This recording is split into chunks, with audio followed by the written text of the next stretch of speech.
Terima kasih Datuk Yang di-Pertua untuk peluang turut berbahas bajet 2011. Datuk Yang di-Pertua, pertama sekali saya ingin menyentuh tentang kebebasan parlimen. Untuk saya sentuh perkara ini sebab pada masa ini parlimen tidak bebas daripada pegangan eksekutif.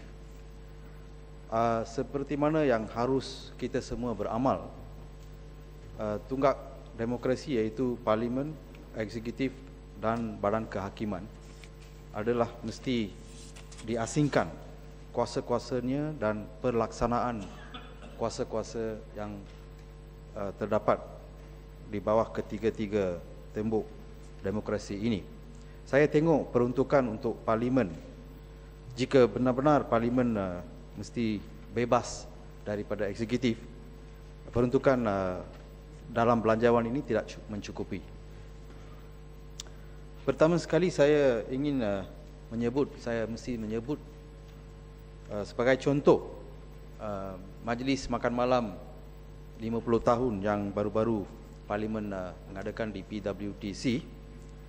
Saya kecewa di mana protokol parlimen tidak diikuti. Protokol parlimen tidak diikuti oleh pentadbiran parlimen sendiri, di mana majlis makan malam tersebut telah diraikan dengan kehadiran Duli Yang Maha Mulia dan Raja Permaisuri, tetapi penempatan kedudukan speaker-speaker parlimen diasingkan, dan juga protokol oleh MC pada malam itu menyebutkan Duli Yang Maha Mulia dan Raja Permaisuri, dan nombor 3 harus menyebutkan speaker sendiri dan timbalan-timbalan speaker, sebab majlis makan malam itu adalah majlis parlimen, bukan kabinet Malaysia. Ia adalah satu event oleh parlimen. Jadi dalam dia punya pengumuman dan juga tempat-tempat duduk yang disediakan tidak menunjukkan atau mempaparkan bahawa malam itu adalah satu malam yang dianjurkan oleh parlimen sendiri. Saya ada tanya pihak kementerian, dari mana jika parlimen ingin mendapat nasihat undang-undang, dari mana mereka dapat? Adakah parlimen sendiri ada jabatan undang-undang? Saya diberitahu oleh menteri dalam jawapan menteri bahawa parlimen tidak ada jabatan undang-undang sendiri. Apabila mereka perlu nasihat, mereka pergi ke Jabatan Peguam Negara. Saya fikir ini adalah tidak wajar. Saya rasa parlimen mesti ada jabatan undang-undang parlimen sendiri, dengan anggota-anggota atau pegawai-pegawai yang berkelayakan dalam undang-undang. Sebab penggubalan undang-undang oleh parlimen mesti dikaji oleh jabatan undang-undang di parlimen sendiri.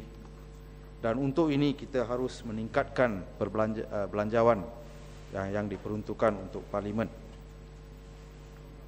Saya juga pohon bahawa apa-apa soalan yang tanya oleh ahli-ahli minta di Dewan penjelasan.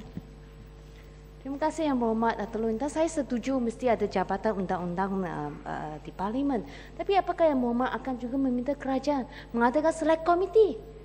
Penggubalan undang-undang adalah tanggungjawab ahli parlimen.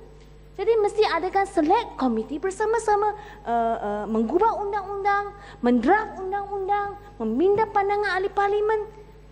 Tapi negara kita, parlimen Malaysia ini tak ada select committee. Jadi adakan jabatan undang-undang di parlimen mesti juga select committee melibatkan ahli-ahli parlimen. Apakah Yang Berhormat persetujuan pandangan ini? Terima kasih Yang Berhormat Datuk Gajah. Tentang select committee ini kita ada bangkitkan isu ini dahulu. Malaysia hanya adalah salah seorang sebuah negara yang tidak ada select committee. Jadi kita buang masa, semua ahli-ahli dewan pun bersentuh semua topik nampaknya. Tiada spesialis. Sedangkan negara-negara lain yang So, terutamanya yang negara-negara maju ada select committee di mana pakar-pakar dalam bidang-bidang yang tertentu membuat kajian tentang undang-undang yang dikemukakan, rang undang-undang. Jadi saya setuju. Bukan saja itu,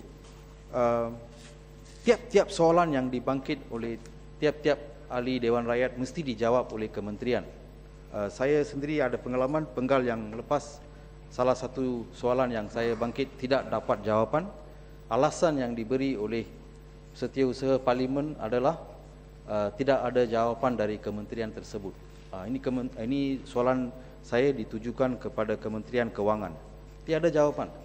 Jadi saya ulangi jawapan itu pada penggal ini dan saya harap kali ini jawapan akan diberi oleh Kementerian Kewangan. Kalau tidak, saya akan ambil tindakan yang perlu dan sewajarnya. Ya, penjelasan. Silakan. Tengah Intan. Dua hal. Satu mengenai peguam negara.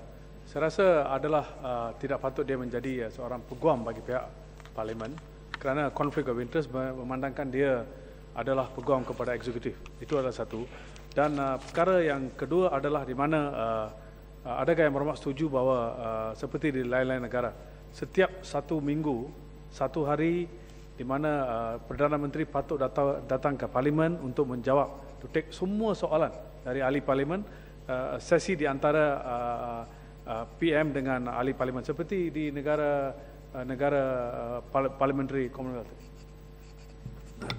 Ini Tuan Intan, Datuk Speaker, saya ingin minta penjelasan pada Tuan Intan. Adakah Tuan Intan setuju kalau kita kaji semula kedudukan Parlimen ni untuk mendapatkan balik kebebasan Parlimen dengan mengembalikan semula Akta Parlimen yang dahulu, iaitu Akta Parlimen 1963 tak silap saya. Datuk Speaker mungkin lebih arif lah perkara itu, untuk mengembalikan kembali kedudukan Parlimen. Kedua, bagi Tuan Intan, saya nak sentuh sikit tentang jamuan makan tu.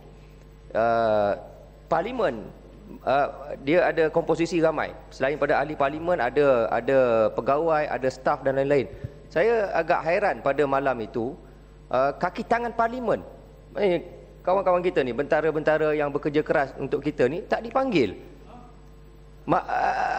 Malahan saya tengok dalam majalah yang dia bagi kat atas meja tu, dia raikan beberapa kaki tangan Parlimen yang telah berkhidmat lama.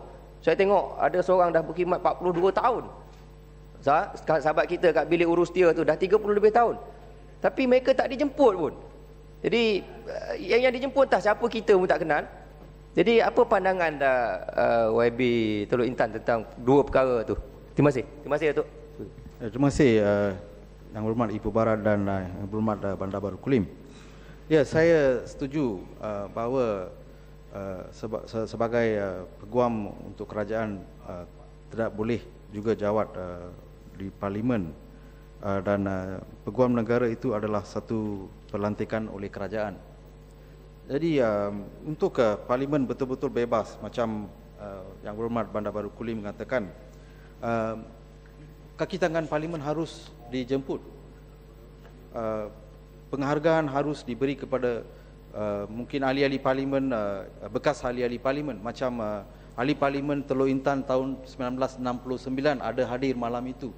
Tapi tak ada orang tahu, tak ada orang hiraukan kehadiran atau menghargai kehadiran beliau. 1969 Member of Parliament. Jadi apakah itu satu jubli emas yang kita boleh merasa bangga? Dan saya setuju juga dengan Akta Parliamentary Services Act 1963 dengan izin yang dimansuhkan pada tahun 1992 harus dikaji balik dan dibentangkan semula untuk dibawa sebagai satu undang-undang baru atau memperbaharui undang-undang tersebut untuk kebaikan Parlimen khususnya, untuk kebebasan Parlimen khususnya, dan justru itu untuk kebaikan negara kita. Jadi saya teruskan, Parlimen adalah satu tempat di mana ini Dewan Rakyat, bukan Dewan Ahli Rakyat. Semua rakyat boleh datang ke sini. Baru-baru saya dengar banyak halangan dibuat kepada rakyat jelata untuk masuk ke Parlimen. Cuma mereka pass test security, mereka mesti benarkan masuk ke kawasan atau sekitar Parlimen untuk membuat tuntutan atau submit memorandum ke apa-apa. Saya juga memperhatikan semasa Perhimpunan Agung UMNO, spanduk UMNO diletak di kawasan Parlimen. Itu tidak sepatutnya dibenarkan. Sebab UMNO adalah satu parti politik dan Parlimen itu lain. Lain kali mungkin pada Perhimpunan Agung PKR, bolehkah PKR letak spanduk mereka di kawasan Parlimen? Kalau boleh, okey, saya setuju. Dan semasa Perhimpunan DAP, kita pun nak letak kita punya poster di kawasan Parlimen. Jadi kita kena jadi telus, we must be clear dengan izin. Apakah Parlimen ini, saya rasa anggota-anggota kaki tangan dan pegawai di Parlimen memang bagus dalam tanggungjawab mereka. Cuma kita kena empower mereka dengan memberi kebebasan kepada Parlimen, dan untuk ini saya pohon satu peruntukan yang lebih. Saya juga pohon speaker, dalam apa juga keadaan pun ahli-ahli Dewan Rakyat ni adalah dalam Dewan ni boleh dikatakan selain dari parti-parti, bos adalah speaker. Saya tidak faham sehingga hari ini kenapa ahli-ahli wakil rakyat dari Barisan Nasional dapat peruntukan tiap-tiap tahun, tetapi pembangkang tidak dapat 1 sen pun tak ada, selain dari gaji kita. Kenapa Barisan Nasional dapat peruntukan, kita tak dapat? Adakah ini adil? Adakah Parlimen ini menjalankan tugas Parlimen dengan adil? Sedangkan kita dilantik, dipilih, diundi oleh rakyat. Rakyat di kawasan Barisan Nasional tidak lain dari rakyat di kawasan pembangkang. Mereka semua rakyat Malaysia. Jadi saya pohon masalah ini harus diberi satu pandangan yang serius. Pohon penjelasan daripada